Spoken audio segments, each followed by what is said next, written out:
desenhar aqui uma fábrica. Nossa, que horrível. Mas nessa fábrica, digamos que, enfim, ela produza carrinhos. Quem é que produz, né, esses carrinhos? Quem é que trabalha nessa fábrica? Os funcionários, os operários. Quanto maior o número desses trabalhadores, maior a quantidade de produto que eles podem, né, produzir. Maior essa quantidade de carrinhos que eles podem produzir, quanto maior for essa força de trabalho. Digamos que seja uma linha de montagem e eles trabalhem diante de uma mesa, né?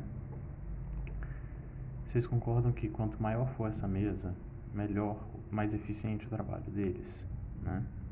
Quanto menor a mesa, eles vão meio que se acotovelar e não vão render tão bem, né? Não vão trabalhar. Não adianta ter uma força de trabalho tão grande se o espaço de trabalho, dessa força de trabalho, dessas pessoas, né, não é o ideal, né? E uma última coisa antes de ligar os pontos, né?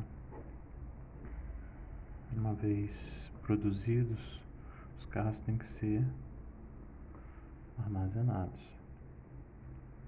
Quanto maior for esse almoxarifado, né, esse lugar, essa despensa, né, esse armário, né, mais carrinhos serão armazenados, né?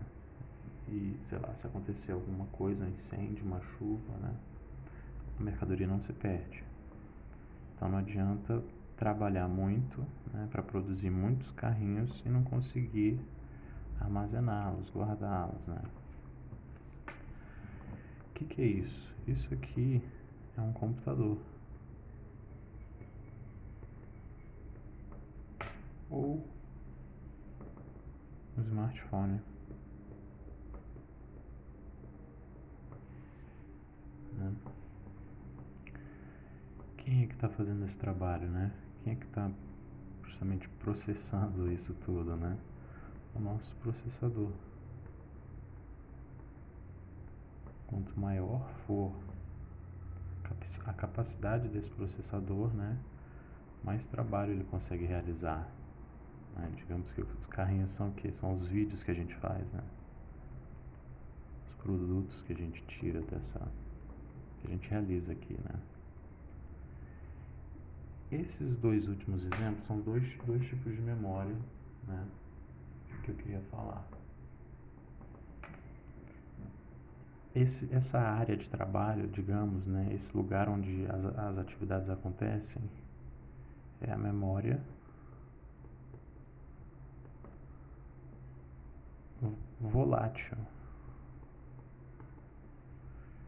E esse espaço de armazenamento, memória não volátil. Então, eu de propósito que eu estou usando esses termos, né? Isso aqui todo mundo já sabe, já está se arriscando a dizer que a nossa memória RAM. E tá certo quem pensou assim, né? Random Access Memories, né? Memórias de acesso randômico, né? É uma memória volátil. Em outras palavras, esse conteúdo aqui se perde uma vez que é interrompido o fornecimento de energia. Se você desliga o seu computador, né? Você estava assistindo um vídeo num site, no YouTube, por exemplo, né? Você carrega o vídeo, né? Depois que uma vez você seleciona, tem um certo tempo para carregar o vídeo, né? E esse vídeo vai carregando, você vai assistindo. Se você interrompe o fornecimento de energia do seu computador, no caso, né? Se você desliga e liga no dia seguinte, se você selecionar aquele mesmo vídeo, você vai ter que esperar carregar de novo, porque essa é uma memória volátil, né? Se perdeu esse conteúdo, né? Agora, a memória não volátil, né? Aqui a gente pode falar de HD, SSD, né? É uma memória que, enfim, não se perde, fica armazenada uma vez que você interrompe justamente o fornecimento de energia, né? Ou seja, se liga, desliga da tomada, o conteúdo vai continuar lá. Bom, tem Não sei se vocês já ouviram falar, né, de memória flash, né? Esse tipo de memória, né, que tem esse nome, que eu acho que é mais rápido a transferência de dados, né? Mas eu diria que esse nome também é pela, como eu posso falar, pela vida útil desse dispositivo, no caso um cartão de memória, né? Ou sei lá, um pendrive. É um material bem frágil, né? E que, enfim, não vai te acompanhar por 10, 20 anos, né? Com certeza estraga antes, né? Enfim, você pode parar para pensar justamente como é que é a vida de um pendrive, né? De computador em computador, né? Isso não deve fazer muito bem para ele, né? Fora o material, né? A qualidade do material. Ele é feito justamente para não durar, né? Bom, o que é interessante de falar a respeito? Com isso aqui já dá meio que para entender, né, mais ou menos um anúncio de um computador, né? Computador, não sei quantos gigahertz, né? O processador é medido em hertz, né? 4 GB, né? Você vê um número aí entre 4, 16, 32 GB, geralmente é essa memória aqui, né? Aí quando já fala em tera, né, terabyte, já se refere geralmente a esse tipo de dispositivo. Beleza?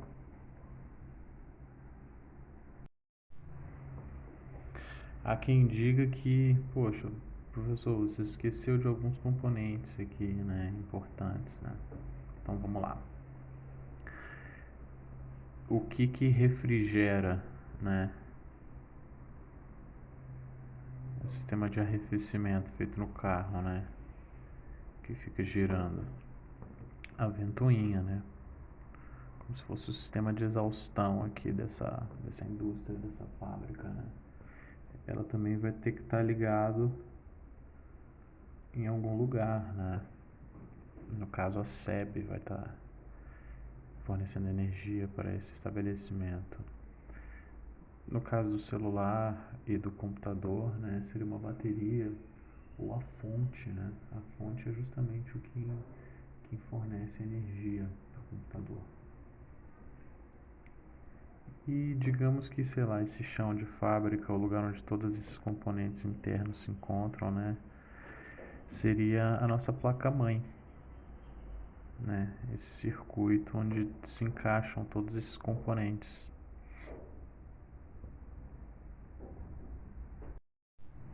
Olha que interessante, só para falar aqui de grandezas físicas, né? Essas unidades aqui na informática.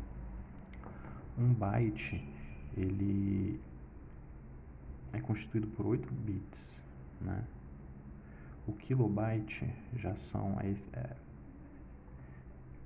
10 elevado à terceira, né? Digamos, né? Vezes 1000, né? Um kilobyte são 1000 bytes, digamos, né? 1024, né? A gente pode fazer essa aproximação em potências, né?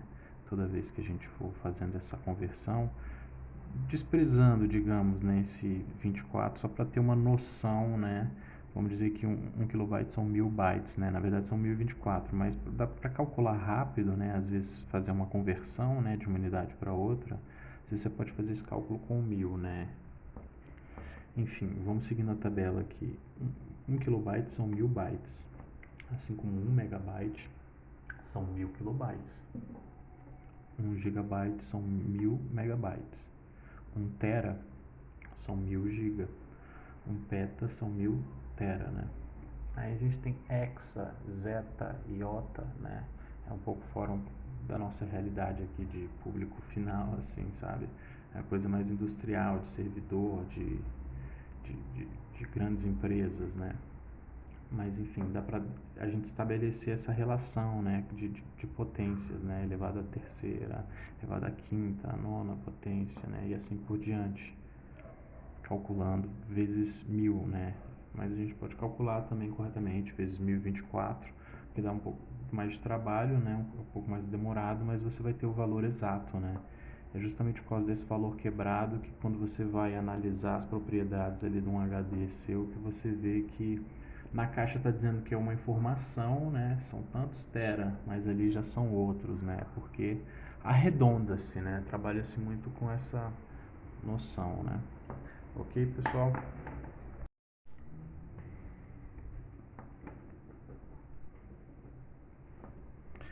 O que divide, né? O que separa, diferencia, no caso? Uma ilha, né? De um computador normal, né? Uma ilha de edição, né? Ou o próprio home studio, né? Por que a gente tem essa diferenciação, né?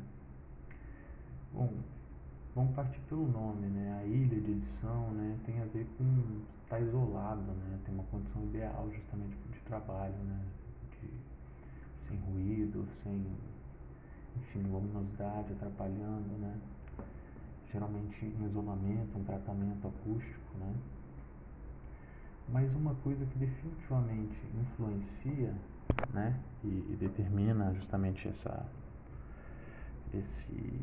espaço de trabalho são os periféricos, né? A gente já falou dos componentes internos de um computador, agora a gente está falando do que fica à volta, né? Desse hardware, né? Que fica à volta, né? Esses hardwares que ficam à volta. Eles se dividem entre entrada e saída. Periféricos de entrada, né? Como diz o nome, são esses equipamentos em que você entra, né? Com comandos, com informação. A gente tem aí mouse, teclado,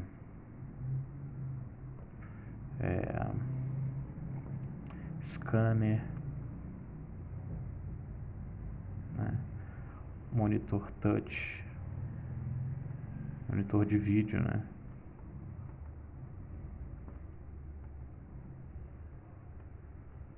Microfone. Olha que interessante. A gente entra com a informação, né? De saída já deu para reparar, né? Que é mais ou menos o que sobra, né? Monitor de vídeo, a tela, né? Monitor de áudio, os alto-falantes, né? Impressora, projetor. Opa.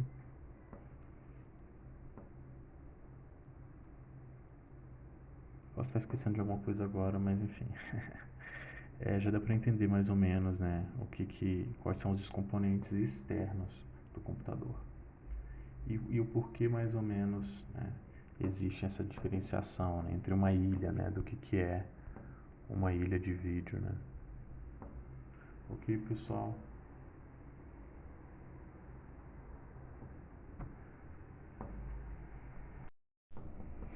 Qual que é a importância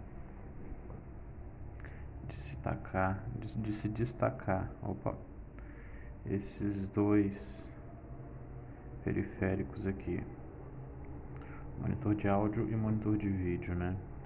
Monitor de vídeo numa ilha de edição, né, no home studio, é interessante ter mais de um justamente para, enfim, para ser um processo mais agradável aos olhos, né? Você abre mais janelas em tamanho até maior, né, e consegue visualizar tudo ao mesmo tempo. Já a questão do monitor de áudio é interessante justamente que sejam monitores profissionais, né, porque eles não vêm com uma equalização de fábrica. Né? A gente vê aí fones de ouvido famosos, né, de artistas famosos, né, o caso do Beats by Dr. Dre, né, é um tipo de fone que ele já vem com uma equalização de fábrica, assim, para puxar os graves, para deixar o volume, né, deixar em evidência essas frequências mais graves. Se você estiver trabalhando, né, se você estiver editando com um fone desse, ele meio que te deixa mal acostumado, porque ele vai puxar já automaticamente essas frequências que estão lá no fundo, né? E não necessariamente quando você for entregar para o seu cliente ele vai ter aquele mesmo resultado, porque ele não tem aquele fone, né? Então, o que é interessante se destacar desses monitores de áudio profissionais, né? eles têm que ser flat, né? Eles têm que ter essa equalização, né? Achatada, né? Flat vem disso, desse termo de inglês, né? De achatar, né? De tornar assim achatado justamente, né? E liso e plano e compactado, né?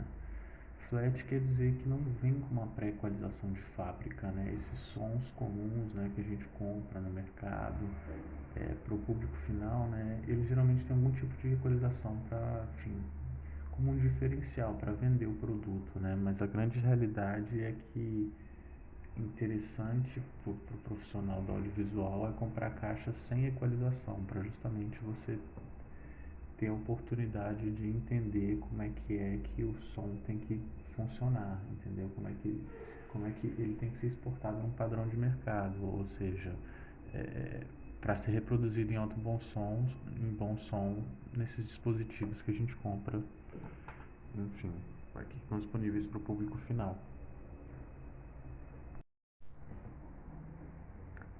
É muito besteira isso, assim, mas eu acho que vale enquanto curiosidade, né? O concorrentes, né? São concorrentes a esses sistemas operacionais, né? O Windows e essa linha de computadores Macintosh, né? Da Apple. Qual foi o slogan da, da, da, da Apple, né? Para justamente provocar o concorrente Windows, sistema operacional. Eles lançaram um slogan: Lose Control and Gain Command, né? Perca o controle e ganhe o comando. Justamente porque no teclado desses, desses novos computadores, né? Os computadores da Apple, tem um novo botão, Command, né? Comando, né?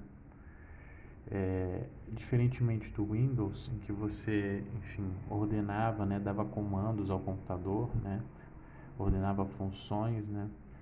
Você justamente fazia o controle, o uso de uma tecla, né, que é controle, né, Ctrl C, Ctrl V, né, justamente para tentar, enfim, dar um aspecto de uma de um controle maior, né, de uma da máquina, né, eles fazem esse slogan, né, e adicionam esse botão justamente para você ter mais funções no teclado, né. Eu particularmente acho um sistema operacional muito estável, porém são equipamentos muito caros. Eu costumo chamar de boutique, né? Porque você tem que sempre estar sempre comprando acessórios para a coisa ter um funcionamento ideal. Enfim, são coisas muito caras e que você não consegue fazer upgrade, melhorias, né? Sempre te força a vender para comprar mais, comprar mais, comprar mais. Então, assim, é bem complicado, é um paradoxo essa situação, né?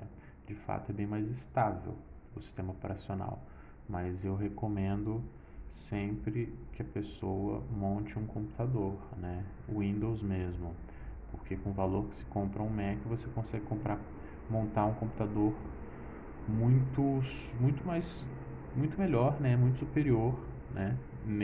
Com esse sistema operacional. E o interessante hoje em dia de salientar são os smartphones, né? Eles são telefones muito mais versáteis, né? O que acontece? Sempre tiveram um papel muito importante no set, né? Além de ser uma câmera, um gravador de áudio, poder bater foto e filmar, né? É um telefone, manda-se mensagens, é um bloco de nota. Enfim, tem várias funções, né? E diversos aplicativos que você pode baixar e te ajudar muito em set, né? Enquanto você estiver trabalhando com audiovisual. É o caso de aplicativos de claquete, né? Aplicativos de decibelímetro para checar o nível de ruído, fotômetros para ajudar na fotometria ali do departamento de fotografia. Tem nível, né? Aquela bolha para você ajustar justamente a estabilidade de um tripé. Enfim, tem diversos recursos, né, que só vêm para facilitar hoje em dia, né, em set.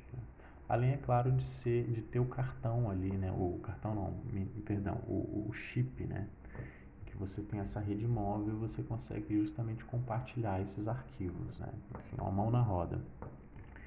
E tem todos aqueles componentes internos que eu já apresentei, né? Portanto, tem que ter um outro, não é só um telefone, né? É um computador, o smartphone, né? A gente tem que ter esse tipo de cuidado, né?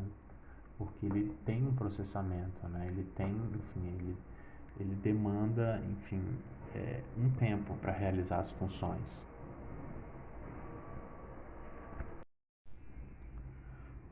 Bom, pessoal, aqui é uma lista de alguns atalhos, né, que a gente tem nessa plataforma, né, no Macintosh, né. Command A, né, Add All, né, todos, né, para selecionar tudo, né. Command C para copiar, né. Command C para ejetar, digamos, um pendrive, um HD. Command H, digamos, para minimizar, né, esconder esse aplicativo que você estiver trabalhando, né?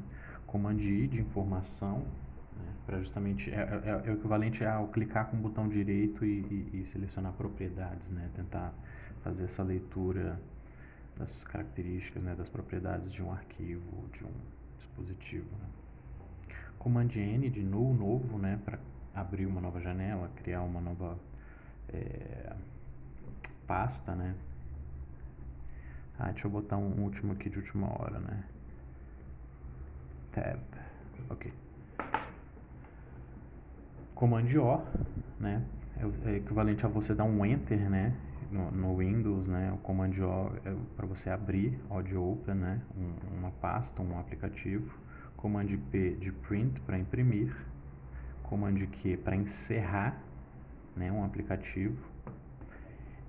E aqui a gente tem essa distinção, né? Que Command W você só fecha o programa, mas você não encerra, ele ainda continua lá ocupando sua memória RAM, né? E o Command Q você de fato encerra, né? Encerra as atividades do aplicativo que você está trabalhando, né? Não desinstala, logicamente, isso é outra coisa. Só para mostrar que existe essa distinção entre fechar e encerrar, né? Quit. Quit tem a ver com demissão, né? Eu me demito, eu desisto, né? Command S de save, né? Para salvar. Command T para abrir novas abas, né? Command V para colar. Seja você tenha copiado ou recortado, né? Que é essa diferença, né? Quem copia, Command C duplica, né? Command X retira da origem e joga para o lugar que você colou, né? Mas ambos você cola com Command V. Command W, como eu disse, para fechar, né? Command Q para encerrar um aplicativo. Command X você recorta, né? Você não duplica, você retira do local, você move. E Command Z para desfazer, né? Undo, né? Uma ação. Cut seria cortar, né? Close, fechar, encerrar, né? Paste, colar. Tab seria aba, né? Save, salvar. Quit, encerrar, né? Demitir, desistir, né? Pedir demissão. Print, imprimir. Open, abrir. Null, novo. Information, né? Info, informação. Hide, esconder. Eject, ejetar. Copy, copiar. E all, todo, tudo, né? Alguns atalhos importantes aqui, né? Lembra do Alt Tab no Windows, né? Que você navega entre você escolhe, né? Seleciona entre os programas que estão abertos, né? Você pode usar o Command Tab, né? É a mesma coisa que o Alt Tab, em que você alterna entre os programas que estão abertos, né? E o Ctrl Alt Del, quando trava, né? O gerenciador de tarefas. Como é que você faz para abrir o gerenciador de tarefas no Macintosh, né? É justamente apertando, pressionando as teclas, né? Command, Option, ESC. É a mesma coisa que Ctrl Alt Del. Beleza? Vale lembrar que a gente está trabalhando com outro sistema operacional, né? Ele tem outra estrutura, embora muito similar, né? Uma dica é sempre clicar com o botão direito do mouse nas coisas, nas pastas, nos arquivos, né? E observar como são similares os comandos, né? Fazer isso na área de trabalho, no plano de fundo, né?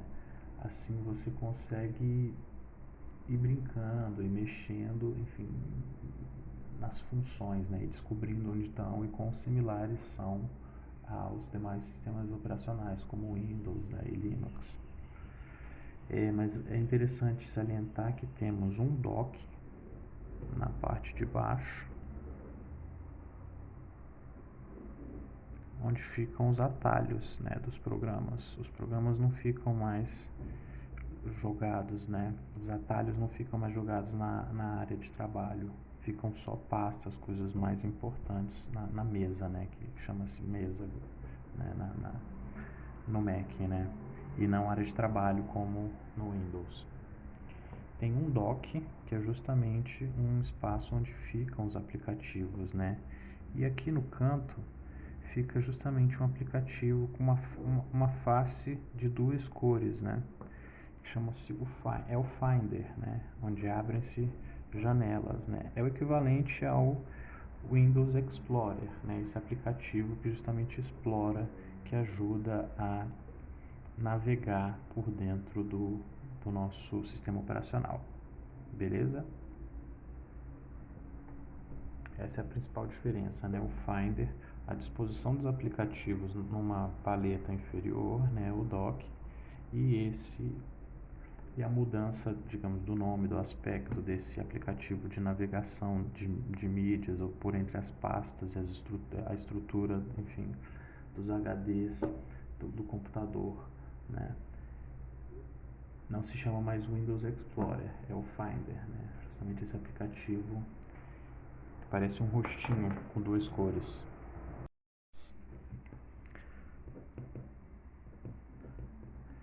Extensões, né?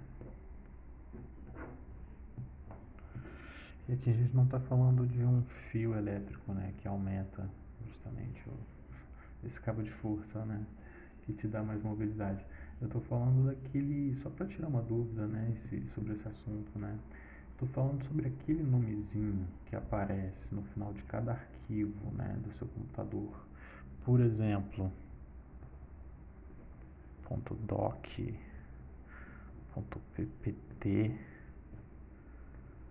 .mp3, .aif, deixa eu ver quem mais, .mov, .aiv, .mkv, mp4, né? Já tá dando mais ou menos para entender, né? Geralmente aqui fica o nome do seu arquivo, né? .doc, o que são isso? Aqui são documentos da Microsoft Office, né? Do pacote Office, né? Esse pacote de softwares da Microsoft, né? Isso aqui são o que? Arquivos de áudio.